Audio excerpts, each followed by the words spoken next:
राधे राधे बच्चों, आज हम लोग पढ़ेंगे व्याधि के बारे में। व्याधि किसको बोलते हैं, डिजीज स्टेट किसको बोलते हैं। जब दोष दुष्या संबंधनाद, जब भी डिसइक्विलिब्रियम हो जाए, किसमें, दोषा में या फिर धातु में। दोषा या धातु में कोई सा भी दिक्कत है जिसकी वजह से साइन एंड सिम्टम हमारे बॉडी में दिखे, दिस कंफर्ट हमारे बॉडी में दिखे, उसको हम लोग व्याधि बोलेंगे। तो आज हम लोग जितना भी क्लासिफिकेशन है व्याधि का वो सब देखेंगे। जितना भी क्लासिफिकेशन है वो सब हम लोग आज देखेंगे। एक विध हो गया, द्विविध हो गया, त्रिविध हो गया, चतुर्विध, पंचविध, षडविध, जितना भी क्लासिफिकेशन सुश्रुता और अष्टांग हृदय चरका जितना भी दिया है सारा आज हम लोग देखेंगे। चलो तो स्टार्ट करते हैं क्लासिफिकेशन ऑफ व्याधि में। तो एक भेद क्लासिफिकेशन जो होता है वो दो तरह का होता है। एक में होता है कि कोई सा भी व्याधि होगा तो उसमें तुमको पेन जरूर होगा, इसीलिए उसको बोलते हैं रोग सामान्यता। और दूसरा होता है कर्मज व्याधि, कर्म की वजह से व्याधि उत्पन्न होती है। ये तुम्हारा एक वेद के अंदर आ गया। ठीक है, एक वेद में क्या क्या पढ़े कि जितना भी व्याधि होगा, जितना भी रोग होगा, उसमें रोग जरूर होगा, पेन जरूर होगा, और जितना भी व्याधि होगा वो सब कर्म की वजह से होता है। ठीक है, चलो आगे देखते हैं। द्विविध वेद मतलब कि two type of classification, two fold classification total कितना है, 9 है। जितना भी आचार्य एक्सप्लेन किया है ना, सारा आचार्य को एक जगह ला के हम लोग यहाँ पे लिखे हुए हैं। ठीक है, तो द्विविध क्लासिफिकेशन में हम लोग देखो, प्रभाव भेद से व्याधि दो तरह के होते हैं, एक साध्य हो गया, एक असाध्य हो गया। साध्य होता है कि दवा ववा लेंगे तो इजिली क्यूरेबल हो जाता है, ठीक हो जाएगा, ज़्यादा कॉम्प्लिकेशन नहीं आता। लेकिन असाध्य में होता है कि मेडिसिन नहीं लेते हैं और वो असाध्य मतलब कि डेथ का कॉज होता है और वो बीमारी ठीक नहीं होता है। तो प्रभाव भेद से कितना हुआ, दो। कौन कौन सा, साध्य असाध्य। अब देखो बल भेद से होता है कि मृदु बल और दारुण बल। कोई कोई पेशेंट होता है उसमें जो रोग होता है डिजीज होता है वो कम बल का होता है, कम बल होता है मतलब कि थोड़ा सा ही ट्रीटमेंट दो और वो ठीक हो जाता है। किसी किसी में दारुण बल होता है कि जो डिजीज का कंडीशन है, वो डिजीज रोग जो होता है वो बहुत हाई होता है, बहुत एग्रीवेटेड होता है। ठीक है, अब देखो अधिष्ठान के बेसिस पे मतलब होता है एक शरीर में रोग होता है, एक मानसिक रोग होता है। मानसिक रोग में तुम लोग पढ़ोगे अपस्मार होता है, उन्माद होता है, ये सब मानसिक रोग के अंदर आता है। तो अधिष्ठान में दो फोल्ड क्या क्या हुआ, एक मनो अधिष्ठान हुआ और एक शरीर अधिष्ठान हुआ। उसी तरह आप देखो निमित्त के बेसिस पे क्या होता है कि या तो आगंतु हो गया या फिर स्वधातु। अपने धातु की वजह से एक डिजीज हो रहा है, वो स्वधातु हो गया, और एक बाहरी फैक्टर की वजह से हो गया, एक्सटर्नल फैक्टर की वजह से हो गया, उसको हम लोग आगंतुज बोलते हैं। तो निमित्त के बेसिस पे कितना टाइप, दो टाइप, स्वधातु हो गया, आगंतुज हो गया। ठीक है, अब देखो आशय के बेसिस पे, आशय मतलब आश्रित कहाँ वो डिजीज है उसके बेसिस पे दो टाइप का होता है। एक आग्नेय उत्पत्त हो गया, एक पकवासय हो गया। एक होता है कि अमाशय मतलब कि उदर मतलब कि पेट एब्डोमेन रीजन में है तो उसको अमाशय उत्थान बोलते हैं, और एक पकवासय रीजन में है तो उसको पकवारो उत्थान बोलते हैं। ठीक है, अब देखो, अब हेतु के बेसिस पे कितने तरह का होते हैं, दो तरह का, एक आगंतुज रोग होता है, एक निज रोग होता है। निज को हम लोग शारीरिक बोलते हैं और आगंतुज को बोलते हैं हम लोग एक्सटर्नल फैक्टर की वजह से अगर डिजीज हो रहा है उसको आगंतुज बोलते हैं। जैसे इंजरी हो गया, एक्सीडेंट हो गया तो उसको आगंतुज रोग बोलते हैं। और कोई सा भी दोषा वेसिएशन हुआ, दोषा दूषित हुआ, उसकी वजह से धातु प्रदूषित हुआ, उसको हम लोग निज रोगा बोलते हैं। तो हेतु के बेसिस से भी दो टाइप का हो गया। अब देखो, अब दोष के बेसिस से हम लोग देखेंगे तो दोष बेसिस पे एक होता है सामान्य होता है, एक नयनात्मक होता है। एक होता है कि सामान्य दोष, जैसे कि वाता का कुछ लक्षण होता है, वो लक्षण दिख रहा है तो वो तुम्हारा सामान्य लक्षण हो गया। और उसी में क्या क्या होता है, किसी किसी में स्पेशल लक्षण देखने को मिलता है, उसको हम लोग नयनात्मज बोलते हैं। तो दोष के बेसिस पे दो हो गया, सामान्यज और नयनात्मज।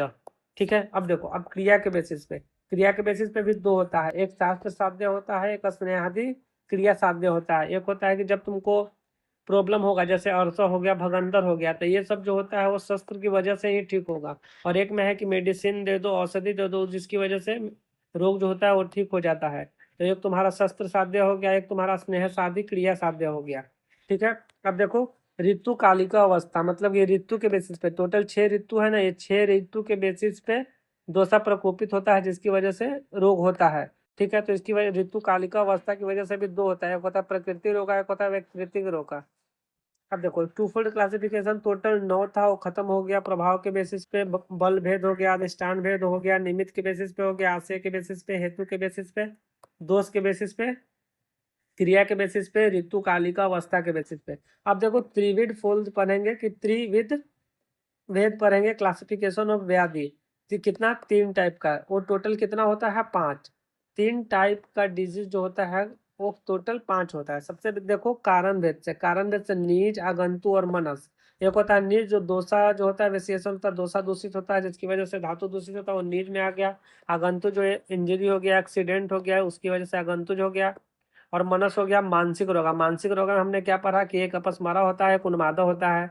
ठीक है, अब मार्ग बेसिस पे देखो, मार्ग बेसिस में होता है शाखा आश्रिता, कोष्ठ आश्रिता और मर्म अस्थि संधि आश्रिता। शाखा आश्रिता मतलब हाथ पैर में हो गया अगर डिजीज तो उसको शाखा आश्रिता बोलेंगे। अगर ट्रंक रीजन में हो गया तो कोष्ठ आश्रिता बोलेंगे। और मर्मा पॉइंट पे हो गया, अस्थि पॉइंट पे हो गया और संधि पॉइंट पे हो गया तो इसको हम लोग बोलेंगे मर्मा अस्थि संधिगत।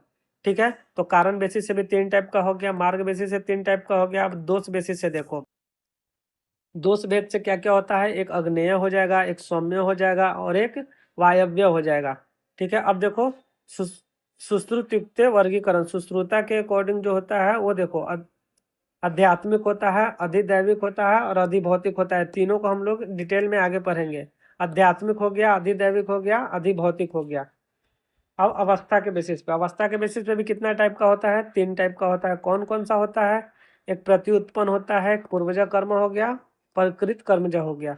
ठीक है, अब देखो दूसरा में हो गया दोषज हो गया, कर्मज हो गया, कर्म दोषज हो गया।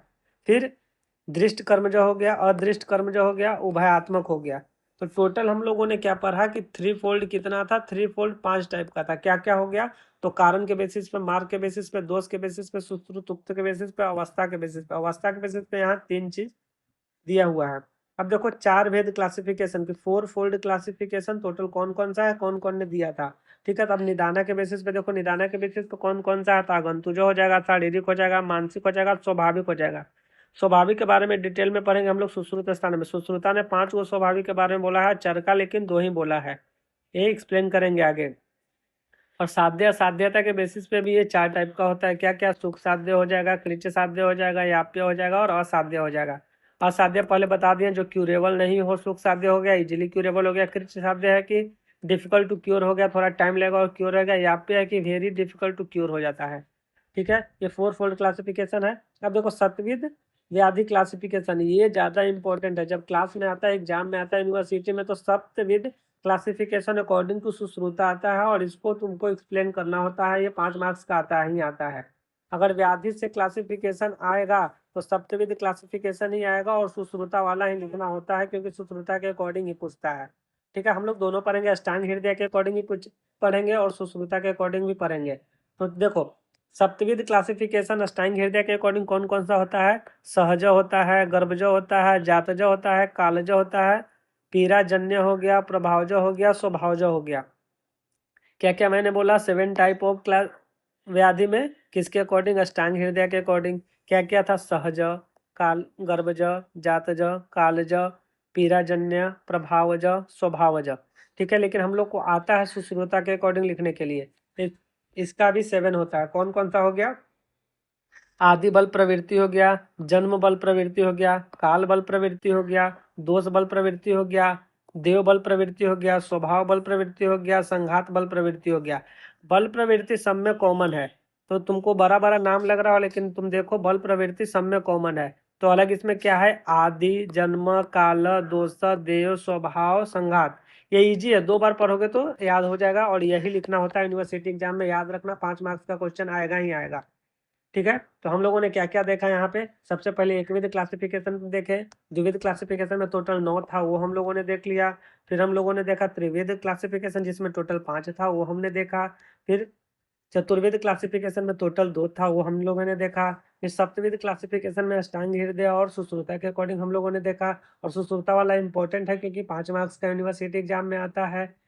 ठीक है, तो याद कर लेना, आदि बला, जन्म बला, काल बला, दोष बला, दैव बला, स्वभाव बला, संघात बला। ठीक है, ओके, थैंक यू।